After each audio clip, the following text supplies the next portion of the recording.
Nasawi rin ang isang senior citizen sa kasagsagan ng pananalasa ni Bagyong Tino sa St. Bernard sa Southern Leyte.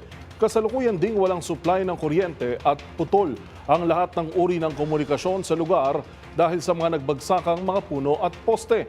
Tinutukan yan ni Jimmy Angay-Angay.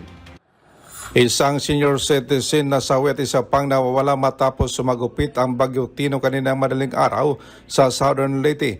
Ayon kay Provincial Disaster Risk Reduction Management Office Head Nilo Atienza, ang biktima ay taga-barangay Katmon, St. Bernard, Southern Leyte. Sa ngayon, inaalam pa ang dahilan ng pagkamatay ng biktima samantalang minsan ay pinaghanap na ng mga otoridad.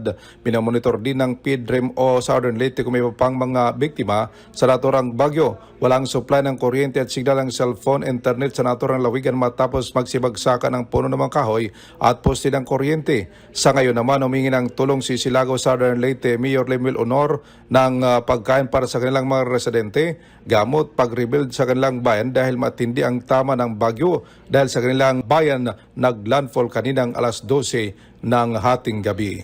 Para sa MBC TV Network News, ito si Arts 32 Jimmy Angay-Angay, una sa Pilipinas, una sa Pilipino.